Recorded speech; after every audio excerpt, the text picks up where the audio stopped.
Hi, and welcome to the CX Insider Chat series. This is the second episode. In the first episode, we spoke to several consumers. Today, we are talking about altered marketing actioning and all-terrain retail engine. The first series, we captured the customer's verdict on, how and why, on the hows and whys behind the purchase, the shift towards brands, preferred methods of shopping, and more. We are now in this series in conversation with seasoned marketers and CMOs to get the POVs on how they're planning to incorporate the customer's voice to boost their brand value and offer better customer experience. I'm very excited to have with me today Nazif Tejani. He's the CRM lead for Bestseller India. Nazif, thank you for joining us.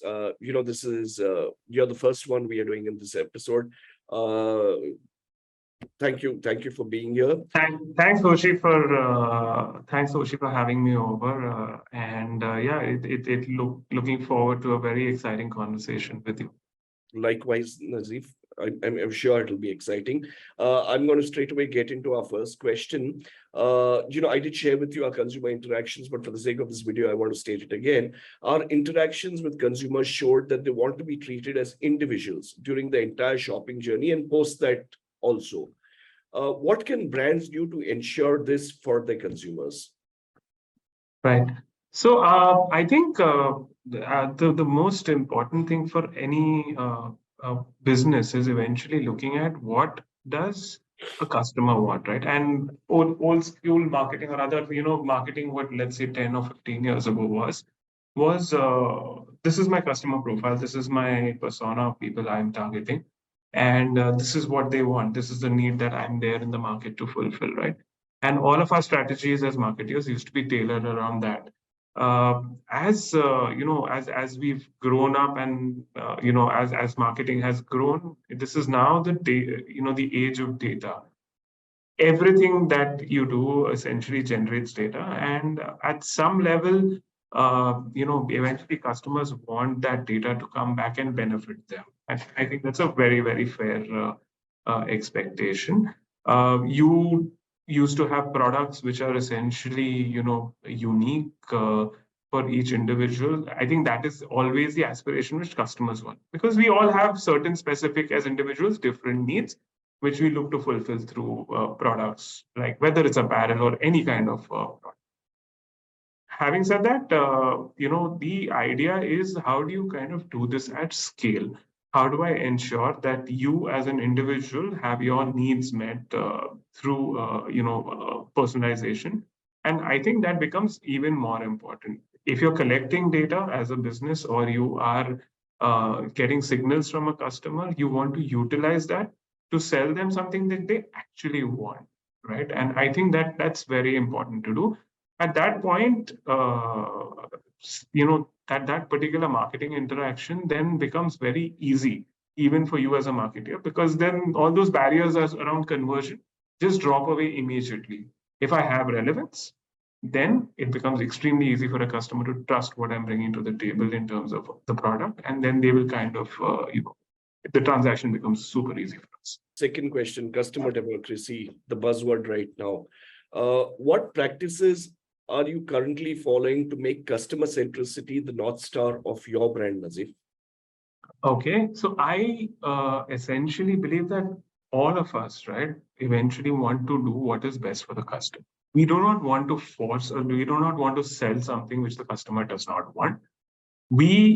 Like I said, my philosophy when it comes to marketing is simple, that the customer has a need. That is literally why he or she is in your store or on your website looking to buy certain products, whether, whatever kind of, it could be a shirt, it could be a t-shirt, it could be many of the apparel things, or it could be footwear. So they have a particular need, or they associate that this is a brand which will fulfill a need which is latent, which I'm not stating, or which is not there in the top of my head right now. But it's something which, can be delivered for my benefit. That is what we aim to do. Having said that, because you keep that focus in mind, what you aim to do is give the customer on every touch point something which is extremely relevant. When I say every touch point, I mean whether it's a sale touch point, whether it's a communication touch point, right? These are the two effective channels where a customer ideally interacts with you. The third could be a post-purchase or an after-sale touch point as well, right? So pre-purchase is something which is very important, and all of these three is where you need to personalize that journey for that customer. Why is this important? Now, I'll give you an example, which I keep speaking about, is that there is a black dress which I have in a particular store, my brand, Veramoda. That particular black dress is sought by, let's say, 7 or 8 or 10 customers. Each of them has an individual need. One of them buys it because it's a particular length. The other one buys it because it's a black dress and that's literally what she needs for a party. The third could be that the sleeve cut or the cut of the dress is a particular way. The fourth could be that this particular dress has a particular design or a particular impression which that person wants to get. These are 4 different needs being fulfilled by the same product, right? And in the end, what we should aspire to do in terms of customer centricity is to identify what is this that this customer wants, right? If I have to show up a bunch of options, and let me put it this way, that without personalization, what I would do is I would show, if the customer lands up at my store, I would show her, let's say, 10 different products, which I, as a salesperson or as a sales staff or on my website, whatever is being sold best is what I will display. Some of those products will identify with that customer, they will, or rather the customer will identify with those products. Some of the other products she may not identify with, right? The higher the relevance to the customer, the more time that she will spend. If she doesn't find what I'm displaying to her not relevant, she will either walk away or turn off the website page, etc. Right? So, as a business, my goal is to ensure that whatever that the customer is today looking for, and again, like I said, some of these needs are outright and said, and they're there. Some of these things are through implied behaviors, and that is where data plays a role. I'll come to that a little later. Once you use that, imagine a selection where 70 to 80% of what you display to a customer is something where she says, oh, I like this, I like this, I like this, I don't like this, I like this, but 70 to 80% are options that she likes. At that moment, the customer eventually will want to at least move a little further in that purchase journey, which is what we're all trying as marketers to do. Which is, how do you ensure that that journey becomes shorter, leads to a transaction, maybe leads to a repeat purchase in the future, and hence, eventually becomes, a brand loyalist customer. So the moment you focus on what is important to the customer at the pre-purchase stage is what I'm saying, where I'm coming at. And you've used that personalization to communicate to the customer saying, hey, this is what you wanted, and this is what I have to show you. I'm not saying that every product is what she was looking for today. She may decide to look at it maybe 15 days down the line, or a month down the line, or 2 months down the line. Her experience has already gotten better. She's at least somewhere in that frame of maybe looking to purchase, etc. That is something you've done that. Now imagine that is the pre-purchase stage. Then she walks into the store. Maybe she doesn't buy that particular product online at that moment. She walks into the store. At that point, you have your sales staff. He has exactly the same list of recommendations, along with maybe another 5 products, which this customer has clicked on or browsed. Again, and those are again the same products that she sees. At that moment, that customer goes in and transacts, right? And she goes in and buys, maybe a couple of products. At no point is this, is a hard sell required for that particular sales staff or for that particular business or that brand. All you've done is, the customer had a latent need. What you've done is you brought it in front of her, you've displayed it to her. She's seen it once, maybe on your website, once maybe in the store with the assistance of the sales staff. That entire journey closes. Later, she shops, she goes back home. Maybe she decides that, oh, maybe I don't like this product, or maybe this particular product color does not match my skin tone, or something around that. Maybe decides to return that. The moment she decides to place a post-purchase, let's say a return, and that's easily and quickly available to that customer. That entire journey has become super easy. How have you done that? Is at every stage, which is pre, during the transaction, and post, you have focused on what is important to her. And this sounds very, it sounds very simple, but it probably means a lot of levers working in the background to deliver that. There will be a whole load of technology which will need to be implemented. You will need to look at past purchase behavior. You will need to probably build a model to recommend what you would want to buy. So once you have that goal set out, which is this is what you need to do at every stage, I think that is where you should start at, and then everything else flows from there. Thank you. Nice explanation. A lot of challenges ahead, but I guess they have to be kind of overcome, and you guys are on the way. Let's talk of communication. Okay, we know it, and consumers spoke about a lot of excessive and intrusive communication, and there's plenty of it coming from all over the place. How should brands plan to ensure relevant and mindful messaging for their customers, Nazif?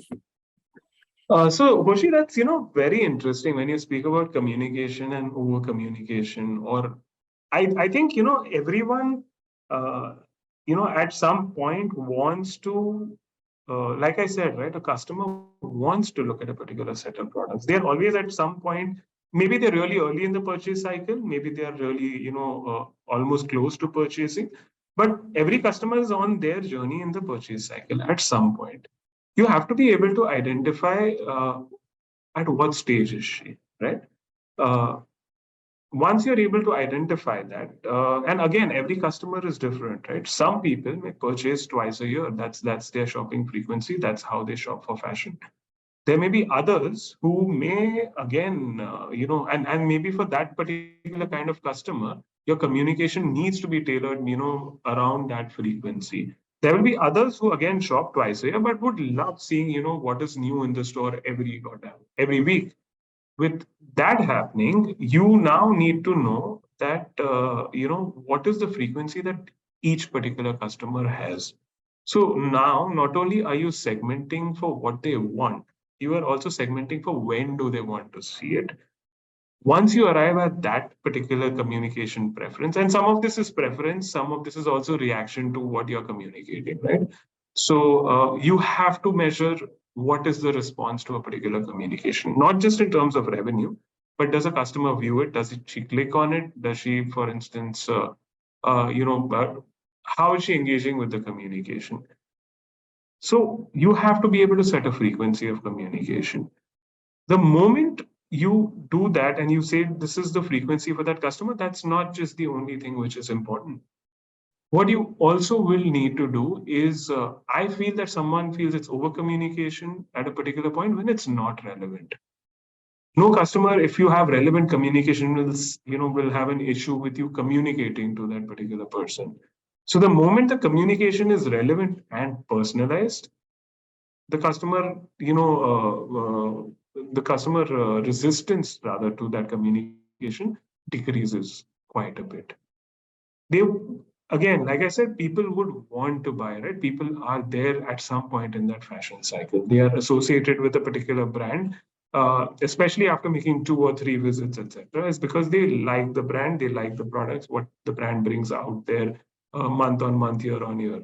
So the moment you are more relevant and more, personalized, the customer will be happy to receive it. Again, some people may have a preference in terms of when do I communicate. That we've seen that some particular customers would prefer to get a weekday communication. Some customers want a weekend communication. That is the response that we see in, in terms of their click behavior, in terms of their transaction behavior. I need to tailor my communication around that. If I send a communication to someone who looks at communication on a weekend, if I send it to him on a weekday, he or she is not going to be interested. So not only am I tailoring my frequency, I'm tailoring the send time. I am also tailoring my channels as we speak. So some customers would love to see some, what you're sending out on, let's say, a text message. Others would prefer email. And even others would prefer that social media. Whereas there would be a set of people saying, you show me everything that you have on every channel, which is very small. It's 2%, right? Fair. but I still should be able to do that for those 2 or 5% of my customers who want to see more communication, right? So I am now looking at multiple journeys across frequency, across communication channels, across categories. And of course, all of these communications need to be relevant to that particular customer. Customized. Yeah, absolutely customized. So in fact, it's customized to the level where it needs to be at a segment of one level, where every communication is personalized, not just from a communication of what am I sending to you, but also when am I sending it to you, what am I sending it to you, and which channel. All of these three things can be customized, and it is something that we should do as marketeers. Wonderful. Nazif, my next question. The mic's on. Okay, reward programs. Consumers are, kind of demanding, speaking about having reward programs which are more beneficial to them. They're obviously reward programs because they bring a benefit, but they want more direct, more benefits to them. Any plans of making this happen, and how? So I think reward programs, originated from point-based programs a while ago. A lot of businesses and brands have point-based programs, and what I think what has happened is the entire world has moved towards, and even more so in the last couple of years, is towards instant gratification. You want to, as a consumer, know what is it that you're getting, and you want to get that quickly. The communication around that also needs to be simple, saying you need to do steps A, B, C to get to point D where you get a particular reward. Uh, so with that in mind, I think reward programs need to be tailored around benefits and about giving out what the customers actually want, rather than rather than a small amount of points or a small percentage discount. It needs to be maybe the frequency may be a little lower, or it may be that's something that the business can adjust, but the reward at the end needs to be substantial. Again, the reward needs to be something the customer will like. uh, how does that happen is that you tailor it to either something which has a high perceived value for the customer. Maybe it's a little, yeah, so it has to be high perceived value for the customer. The customer eventually has to feel that this is a reward which I would have probably bought, or I would have probably, found use for. And this is a business which is rewarding me for my purchase behavior for that. And at that moment, that reward gets valued and appreciated by the customer, and which will make a positive impact on his journey with the brand. If, for instance, I give a low value reward, or a reward which does not have value, in the eyes of the customer, all I'm doing is draining out, I'm draining out marketing expense at my, and because obviously there will still be an expense, however low cost their reward may be, but the customer doesn't see a benefit. Right? So every reward which goes into any reward program has to be chosen very carefully, and it has to be tailored in such a way that the customer sees it coming. He or she kind of works his journey towards that, and when he receives it, there is an appreciation of the brand that he is buying from, and hence that positive virtuous cycle continues for the business. Thank you. Consumers have started showing an inclination towards a connected experience, connected CX, to establish better customer connects. What can brands do to ensure this for them? So I think it's very important to kind of merge, or rather have all your so there's this concept called the CDP, right, which is the customer data platform, and it needs to be online, right? So a customer needs to be all of that information about a customer, whether it's sales related information, or whether it's feedback related information, or whether it's signals, for instance, like I said, browse behavior on a website. All of these things possibly originate from different systems. These need to be integrated into a customer data platform. They need to be held together. They need to be analyzed together. Uh, Not just that, at the moment, when you're communicating that, right, this particular thing needs to be leveraged as well when you're sending out those communications. More so, what's also happening is people are online. I mean, people are on social media. There are many other things in terms of upcoming, which is in terms of the metaverse, etc. All of these things are something which new customers and Gen Z, etc., are adapting to it quite rapidly. You have to be looking at how does your brand fit into this, and at what point are you able to play a role which the customer kind of wants. You have to start with an integrated approach for that. Last question, Nazif.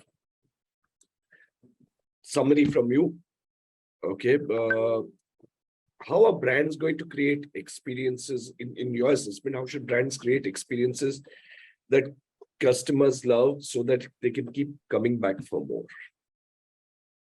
I think you said it yourself. I think customer centricity is like the number one thing, which is every team in the organization, every person in the organization needs to think that how does this particular activity that I'm doing, does this benefit the customer?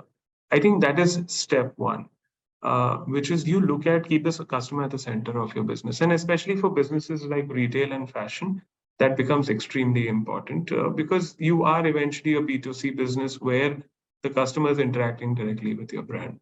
So keep customers at the center of it.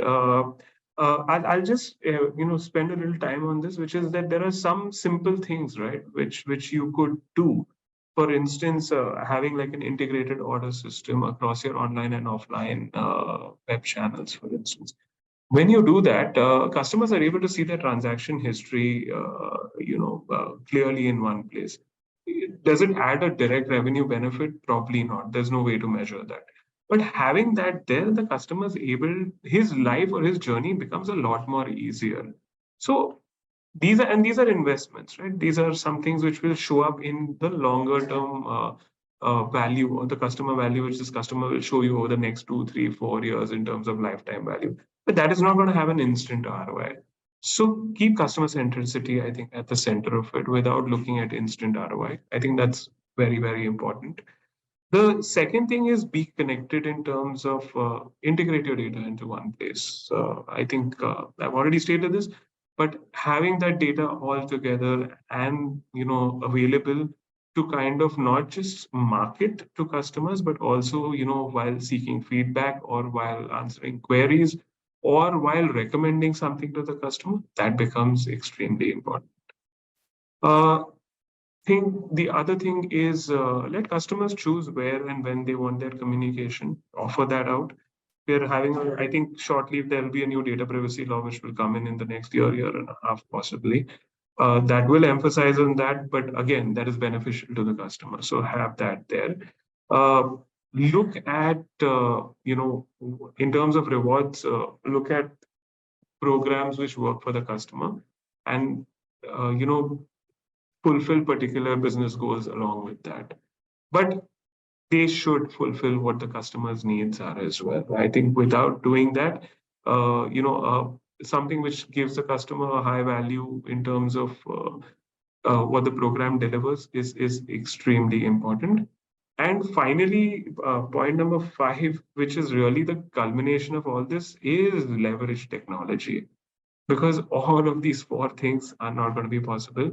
You have to maximize technology utilization. All of these things get fulfilled with tech, and that's what we do. I mean, even now we look at solutions at least twice a month, at least 2 solutions a month. We may not implement them, but we at least see what is important and what is what is possible, and at some point they become part of our tech funnel as well. Yeah, technology is going to be at the core of all of this. I have no summary to give since you summarized it correctly. But I think companies who get this entire consumer journey correctly and connect with them with appropriate products at the correct time and the correct messaging, are going to do extremely well, because that is it. It is consumer democracy to a very different level than we imagined a few years ago. Yeah. Yeah, Thank you. absolutely. I think it's changed quite a bit. I mean, like I said, the availability of data is so much more that it's pretty interesting, and it's a great time to be working in the customer marketing space. Yeah, you must be having a very exciting time. So Absolutely. wonderful space to be. Nazif, thank you so much for joining us. Thank you so much, Hoshi. Thanks. Thank you. Thank Thanks. you. Bye. Thanks.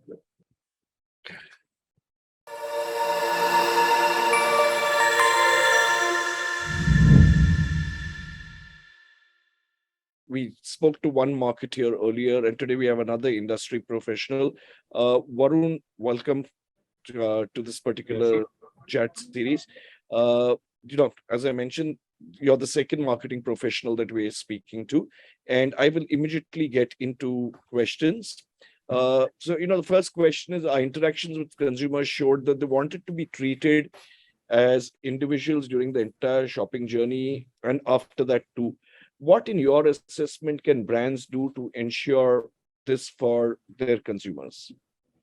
Sure. So Hoshi, that's actually been the holy grail for a really long time, right? How do we treat consumers as individuals, not as either order numbers or loyalty ID numbers and things like that, right? And obviously, there is a tech component and there is a data component and then there is a service element component, right? And I think initially everyone went down the tech route. Uh, Whole host of MarTech solutions came up. Then everyone started going down the data route. A whole host of AI buzzwords and different types of data related and analytics related buzzwords came up.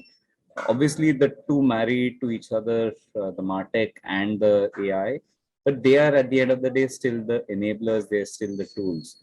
What it comes down to is how you create service elements, both in terms of blueprints, in terms of experiences, which are then using the two tools of MarTech, of marketing automations, of marketing technology, as well as data technologies, analytics technologies, but then adding the human element to it in terms of service designs, experience designs, which sort of makes it more personal. Because just sending hi Hoshi is not personalization. Forget that. Even just sending hi Hoshi, here are some hotels for you is also not personalization, because yeah, it gives you a slightly better click rate, but true personalization is when it's an experience that can be delivered at scale. Imagine the that. So just to start off with, I think when we talk of treating consumers as individuals during the journey and post that, it is that blend of experiences which actually makes that journey an individualized journey. Till then, there's personalization, but it's not individual. It's not yet making me feel amazing about it, right? Because now, obviously, as tech has become easier, data has become more, the access to algorithms has increased. Practically everyone is doing the people who buy this also buy that, or you may also like equivalent recommendations. That's no longer going to be the key point. So obviously, as marketers, the marketing industry, the tech industry, the analytics industry have to think a little more than just people who buy this also buy that. Thank you, Varun. We'll come to mindful marketing later. Uh, I have to kind of share here. Today, I was in conversation with a very senior leader in the industry. I obviously can't call him out, can't name him. They have 480 million customers. You can imagine who it is, and which means 40% of India's population they kind of cater to. Spoke about something similar in terms of personalization, and they want to hit that. It's become very critical. Brings me to my next question, which is consumer democracy. It's kind of here. Even that guy spoke about the same thing. What practices are currently being followed to make customer centricity the north star of your brand? Right. Of course, customer centricity has been much used, much sort of talked about across a lot of the consumer space. But before, I think customer centricity, right? Obviously, in the earlier days, it was about going out in the market, getting the market research, data building, 2 or 3 cohorts of consumers, personas of consumers, and thinking that you are customer centric, because there were fewer variables, there are fewer things which should change. So, okay, if you didn't fit in one of those three, you were close to the one of those three, right? So it kind of allowed for customer centricity in that sense. Thank you, Varun. Varun, in the earlier question you spoke about, you didn't say one size fits all, but you are assuming because certain set of customers tried something, everyone else, and then messaging kind of goes out to try and make those fits, which at times are force fits. And this is something that the consumers we spoke to, every single one of them complained about excessive and intrusive communication, and I face it myself. How should brands plan to ensure relevant and mindful messaging for their customers? So I think it's one of three things. One is if you, I'm assuming you're nobody is at nobody should be at hygiene of saying send the same offer to everyone all the time, right? No consumer minds getting an offer once in a while, even if it's generic, right? Even if it's a sale announcement, no consumer minds it. No consumer minds a hotel on 20% off. But it's just when it starts getting repetitive, it's the same thing week in, week out, across whatever channel there is. That's when it starts getting into a complete black spot, right? So one is, to my mind, obviously, you have to give the consumer the option of choosing out. I think that is, and specifically the new data protection laws that will come in, that is a given, right? I think obviously not to make, it's not been mandated. Obviously, it's not enforced across large parts of our ecosystems, but that is almost like a given, right? Consumer wants to stop. I love the part that GDPR has said that I will choose what all interactions the brand can have with me. It can be deleting my information. Uh, it can be saying, okay, I will get only so many communications. It can be, I will get only these types of communications, etc., etc. So I get a lot more control. Or it can just be, I retain the account but don't communicate, right? It retains that control. So if you want to stop intrusivity, it has to start with giving the consumer a little more control of what he or she wants and does not want, right? Secondly, like I said, obviously, personalization, there are two angles to it. One is, nobody has a problem with, again, if you use the data to create value. Uh, Data exchange has to create value. When consumers are asked, fill in your data, it can't just be for getting one SMS, right? It just can't be for that, right? It has to have some additional value exchange coming in from the brand, which the last part of it is the intrusivity and excessiveness. Uh, in any communication, you have to have a very nice mix of what is personalization, what is offer, and what is experiential. And I love the book by Gary Vaynerchuk of left hook, right jab. I always get confused in the boxing terminologies. Clearly, no boxer myself, but he's that's a very powerful insight, right? The left jabs and the right hook. I think the jabs are what you sort of you send through personalized communications. You keep the relationship warm. You sort of talk about not just, hey, here's my new hotel on sale, or here's my new airline ticket on sale, but you also talk about almost like the first cry parenting, the Nika community, which is more community, which is more consumer content. You talk about that, you're keeping the relationship warm. You have to intersperse it with the Kadu sort of sales stuff, right? Because there is obviously numbers in that sense. But if you give enough value through the left jabs, then no consumer minds the right hooks, even if as long as they're with a decent frequency, right? They can't be every day, but as any new parent will tell you, the baby center, the content that comes from baby center is phenomenal, right? And when they send offers, the parent will look at it because there's that trust built in. But if you keep on sending offers or you just once in a while send content, that just makes you into yet another sort of zone. Thank you. So you're saying give more control to the consumer, reduce your frequency, make it more relevant. Make it So more relevant and frankly make it less transactional. reward points. Okay, now reward programs and stuff, all of us have been part of them. And, again, I echo with the people I spoke to. Uh, everyone wants a reward program that's more beneficial to them. Uh, how should companies make it happen? What should they do? Yeah. The problem with most loyalty programs has been is uh, loyalty has pretty much sat on top of discounts, not sort of been able to really shift discounts enough, and therefore they sit on top of discounts and they become yet another cost angle in a P&L, which is generally in consumer companies quite stretched. Varun, we spoke about various things. At the end of the day, it seems customer wants personalization, customer democracy. Each guy wants to be treated as an individual. I spoke about the leader I spoke to today, who's saying for 480 million people, consumers, they want to try and create a personalized experience. Quite a challenge.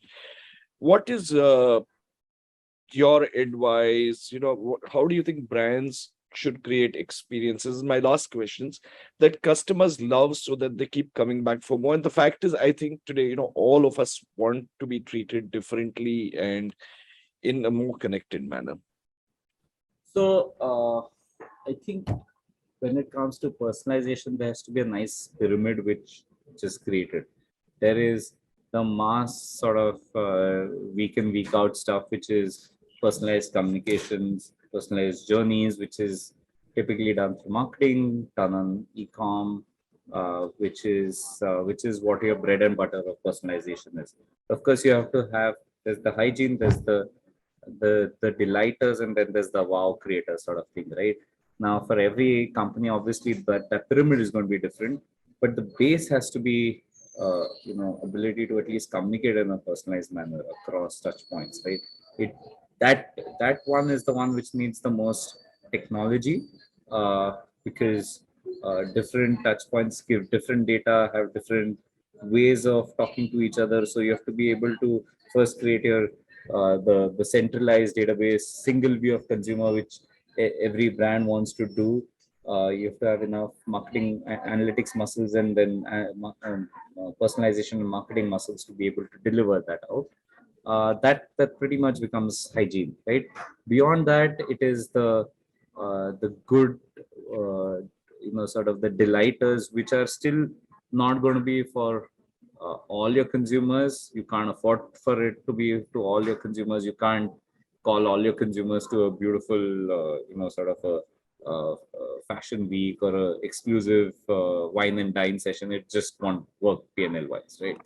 So you have to have this for those targeted consumers, which will be your delighters, which will be your loyalists, which will be your repeat consumers, who are your advocates in that sense, who are engaged enough with you, and whom there is a potential to deepen a relationship, not just a transactional relationship, but also sort of an advocacy relationship.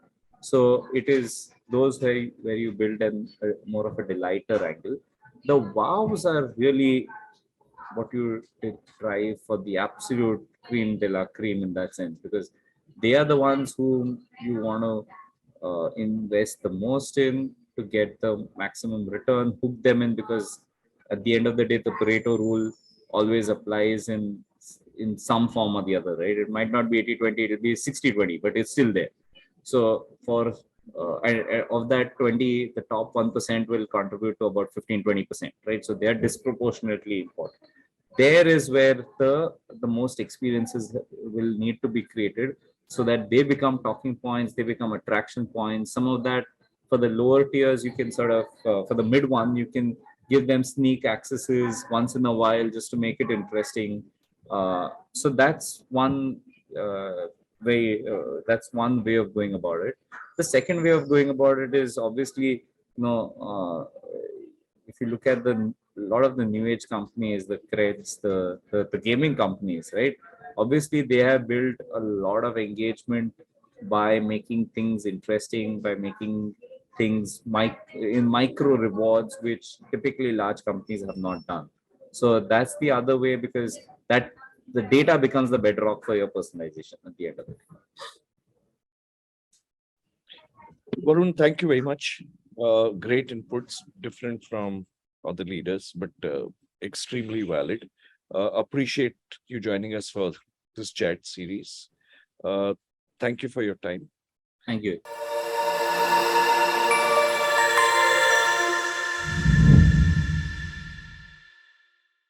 We today have a very interesting guest. I was chatting with him before we started recording.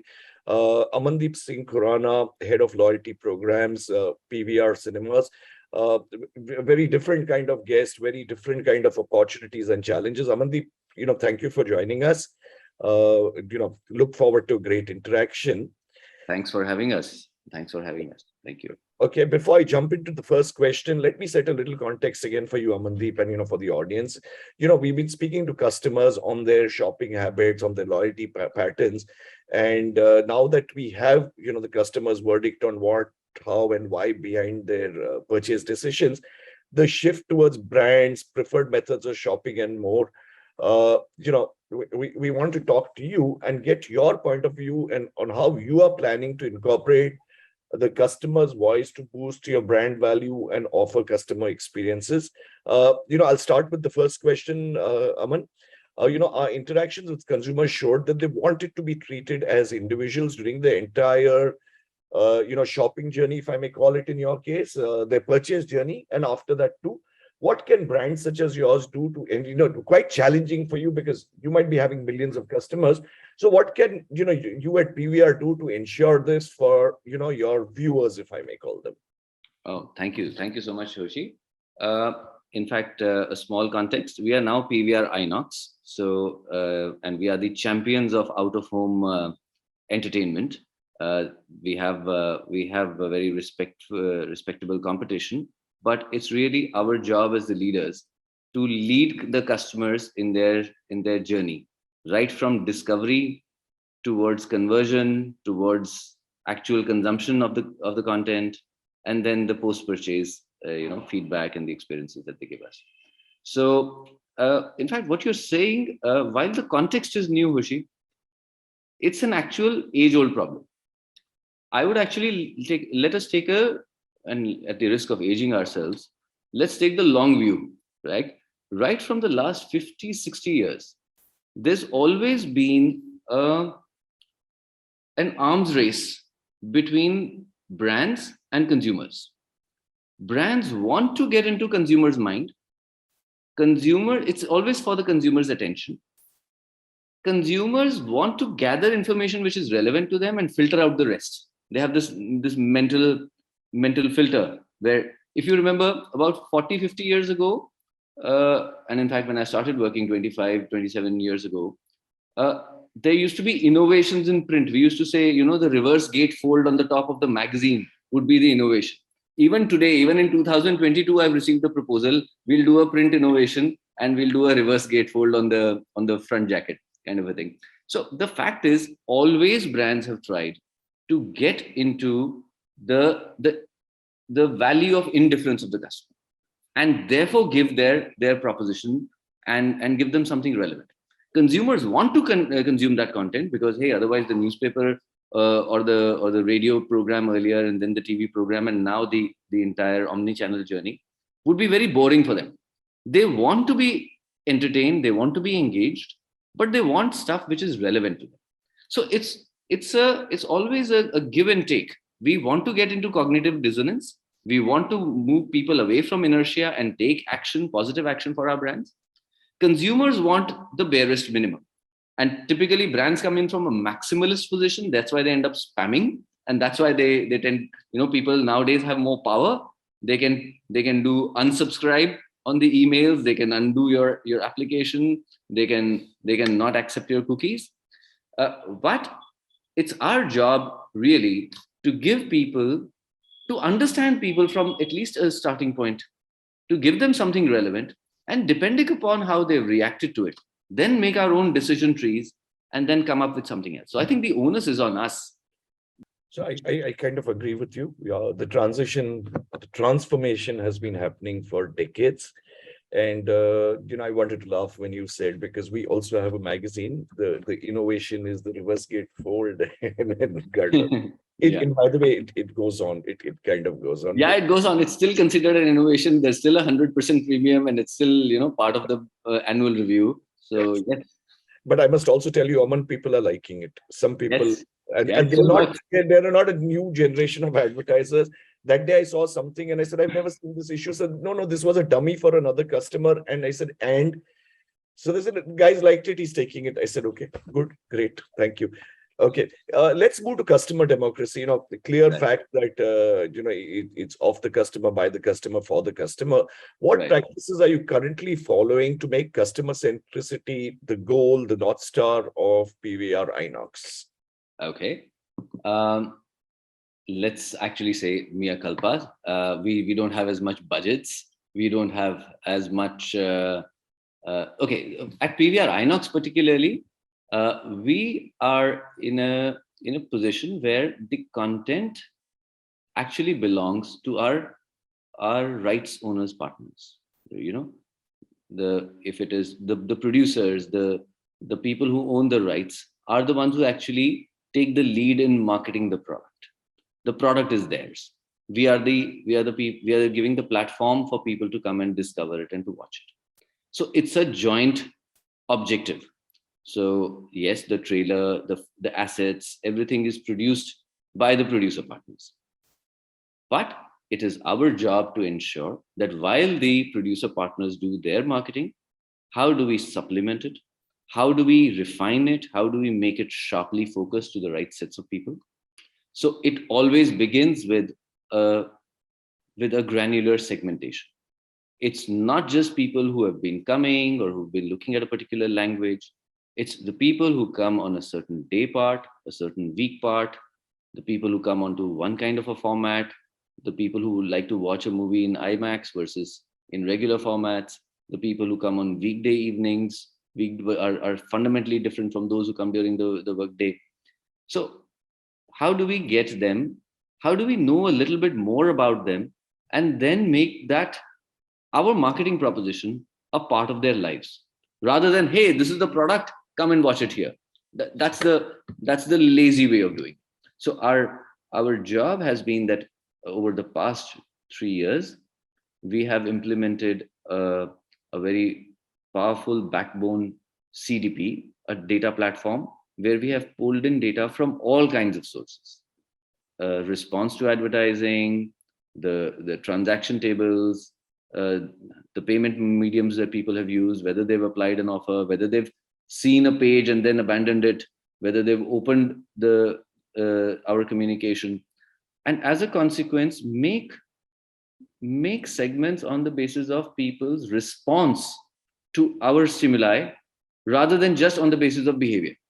So I think as marketers, and at PVR Inox, so we do a lot of these things to understand the consumer in terms of their behavior, and that's where most of our effort, I think, should keep going, and we should enhance that and strengthen that part of our thing, because that will make for a more enriched and more relevant pipeline for our consumers. So I hope that answers your question. I had another one to add here, though not very relevant. Every marketeer, every loyalty guy starts by saying, we don't have a budget. Yes, that's quite very true. Uh, Frugal and shoestring. Everyone. So, we live off those budgets, so we kind of know. So, okay, we're going to discuss communication. Okay, now, the people we interviewed spoke about excessive and intrusive communication, and Aman, even I'm a victim of that.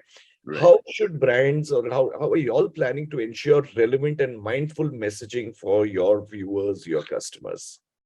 Okay, let's actually answer it in two ways. The first one is that actually I've worked in a few companies. I've also noticed, even from an agency point of view, I've worked with some of the best brands in the country.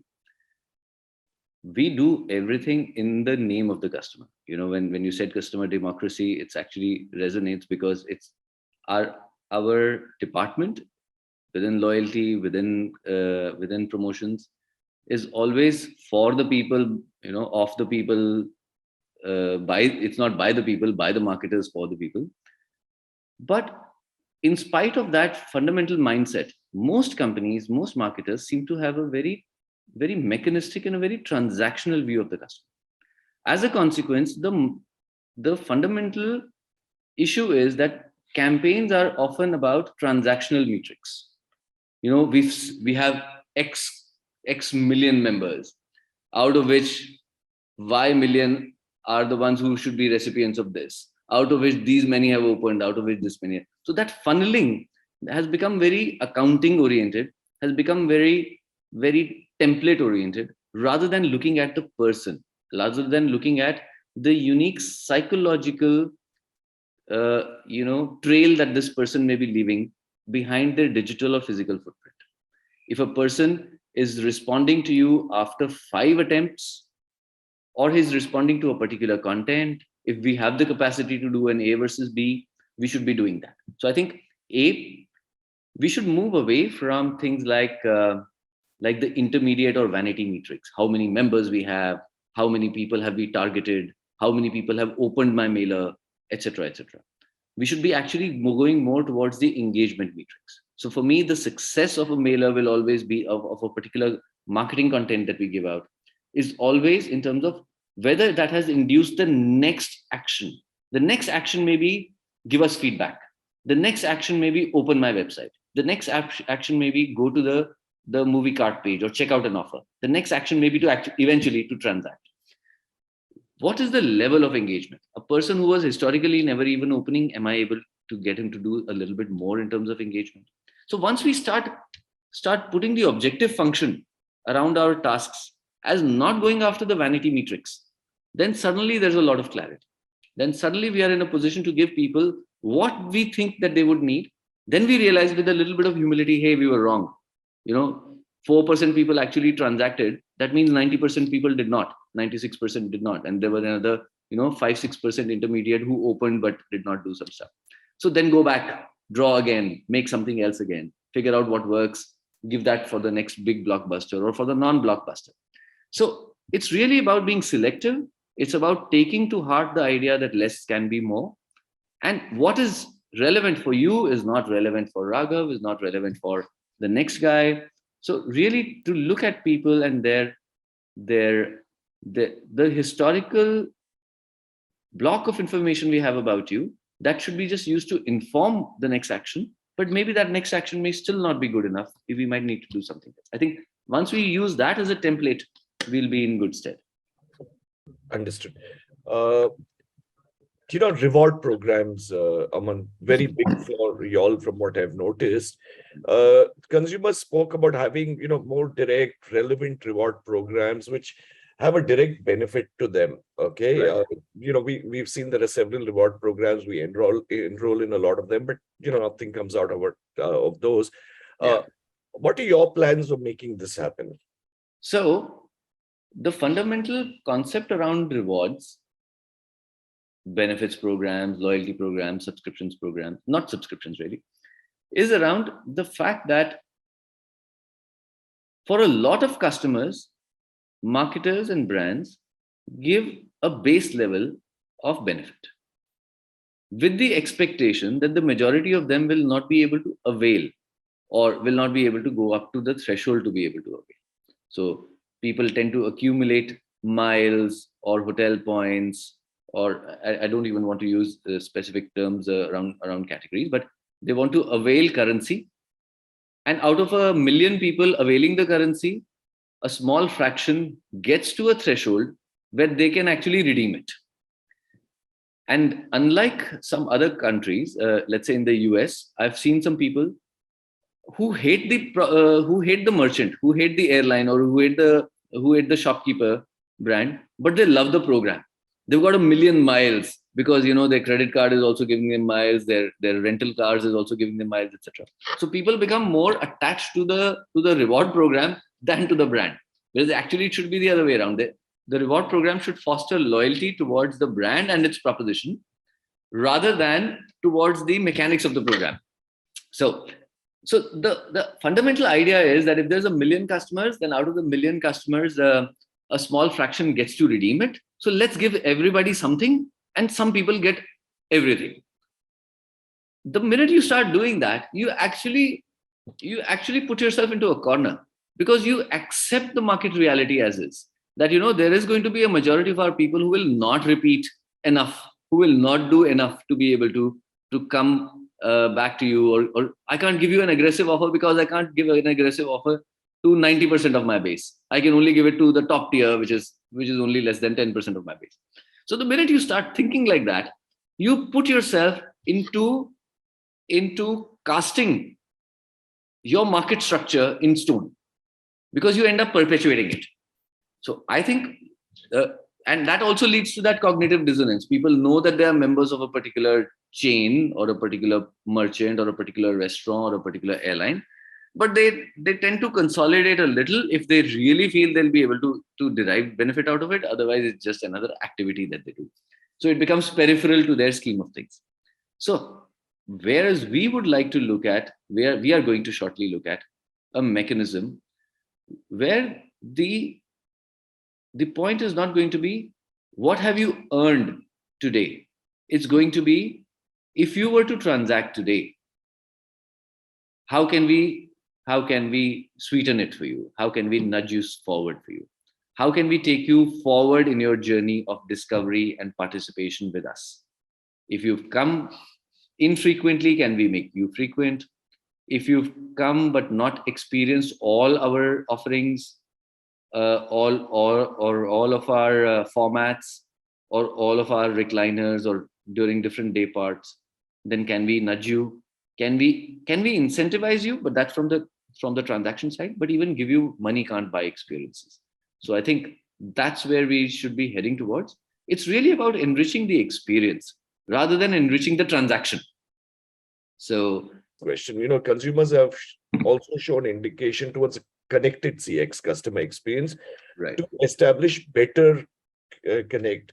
What do you think brands should do to ensure this? Okay. Every few years there's a flavor of the month or a flavor of the year, right? So connected CX, CX by its very nature should always be connected, in my opinion, right? There's no point in having a balkanized CX that, if your website experience is going to be such that we'll not be able to look at your offline history, kind of a thing. It was always the goal of the CX world, right from the inception, at the beginning of the last decade onwards, that, we should be looking at the customer holistically. We should be making them the center of all of our efforts. We should be able to poll their preferences and their desires, and give them something which is relevant to them.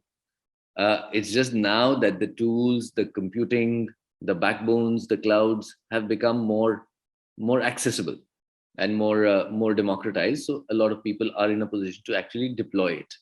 So I think that's always been the case.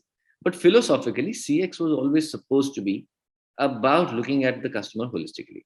So for us, it's the culmination of a super trend that began in the early 2000s, and it's actually being fructified and deployed at scale now, or in the last 3 years onwards, and they've been productized. But it's just that that historically, even if systems were separate, the call centers were separate from transactions, and reward points were this thing. We always used to do these as manual activities. They've just become automated, and as a result, we can now take a better view. But it's not new news. The new news is that there are now better products. But the philosophy is no. Last question. If you were to summarize, how do you think brands should create experiences that customers love so that they keep coming back for more? I think that's the super, like that would be my appraisal question for myself as well as for the rest of my team. But genuinely, it actually begins with there's no one answer for this. The actual question is, if I may rephrase this, what can we as brands and as champions of brands and experiences, what can we offer this customer such that they feel their experience has been enhanced? It's better than what it was previously. This is a reason for them to come back. Or it's like, hey, so the experience, the elicit, the response we seek to elicit should not be, hey, this is a brand with a good set of rewards, or hey, this is a brand with a nice ad that has come to me. The response that we should get out of all our efforts should be, one set of customers feels, hey, this brand has understood something interesting about me and given me something that I didn't really expect. Another set of customers should say, hey, now that I've got this, and this brand is the one which is offering it the best, I will only go towards this. So it's always now segmented. So if you have, previously we used to have 8 or 10 or 12 segments. Then we made it into micro segments of 255. Now we actually look at the real micro segments. Every segment can be up to 3,000 people or 2,000. I'm losing you, Aman. Sorry, can you hear me? Yes, we lost the last half minute. Sorry. So it's not about a one size answer for what can brands do for consumers. It's actually what can brands do for this set of consumers. So I hope that answers your question.